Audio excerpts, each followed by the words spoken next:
మకర రాశి వారికి ఆదాయం 7, వ్యయం 8, రాజ్యపూజ్యం 1, అవమానం 6. మకర రాశి వారికి ఈ సంవత్సరం చాలా అనుకూలంగా ఉందని చెప్పొచ్చు. ఈ రాశి వారికి ద్వితీయంలో రాహు, తృతీయంలో శని, 6 గురువు, అష్టమంలో కేతు ఉన్నారు. అలాగే జూన్ 2వ తేదీ నుండి అక్టోబర్ 31వ తేదీ వరకు గురువు సప్తమంలో, అక్టోబర్ 31వ తేదీ నుండి జనవరి 24 వరకు అష్టమంలో, డిసెంబర్ 5 నుండి రాహు జన్మరాశిలో, సప్తమంలో కేతు. ఈ గ్రహ స్థానాలను అనుసరించి ఈ సంవత్సరం రాశి ఫలితాలు తెలియజేయడం జరిగింది. ఈ రాశి వారికి నూతన గృహం కానీ స్థలం కానీ కొనుగోలు చేస్తారు. గతంలో కొనుగోలు చేసిన స్థిరచరాస్తులు విలువ పెరుగుతుంది. ఉద్యోగస్తులకు ఇంక్రిమెంట్, ప్రమోషన్ వచ్చే అవకాశం గోచరిస్తుంది. గురువు 6వ ఇంట్లో జూన్ 2 వరకు ఉంటారు కాబట్టి చెల్లించవలసిన చెల్లింపుల విషయంలో ఒత్తిడి అనేది అధికంగా ఉండే అవకాశం గోచరిస్తుంది. ఆర్థికంగా ఖర్చులు పెరుగుతాయి. పోటీతత్వం అనేది పెరుగుతుంది. రాహు ద్వితీయ స్థానంలో ఉన్నారు కాబట్టి ఊహించిన విధంగా ధనలాభాలు అనేవి ఏర్పడుతుంది. ఇతరులతో మాట్లాడేటప్పుడు లేదా పై అధికారులతో మాట్లాడేటప్పుడు జాగ్రత్త వహించాలి.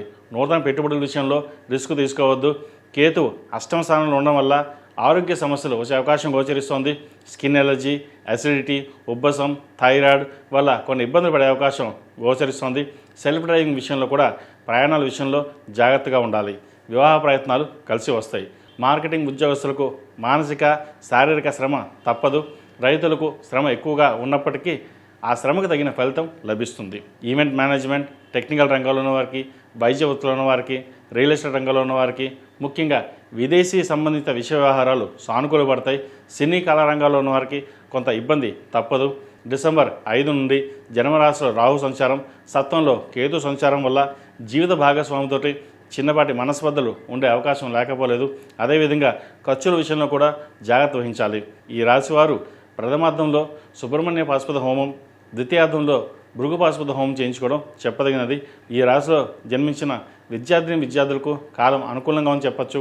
కేతు అష్టమంలో ఉండడం వల్ల విద్యాపరంగా పరిశోధన సంబంధించిన రంగాల్లో మరియు టెక్నికల్ రంగాలకు సంబంధించిన చదువులో బాగా రాణించగలుగుతారు.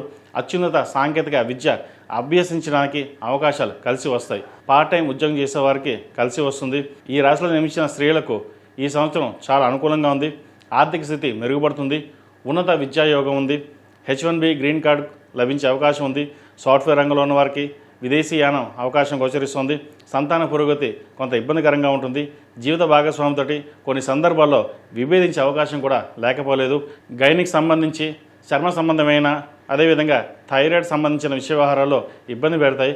ఈ రాశివారు ప్రతిరోజు ప్రతినిత్యం దుర్గా స్తోత్రం పఠించడం, ప్రతి మంగళవారం నాడు, శుక్రవారం నాడు అమ్మవారికి కుబేర కుంకుమతో పూజ చేయడం చెప్పదగిన సూచన.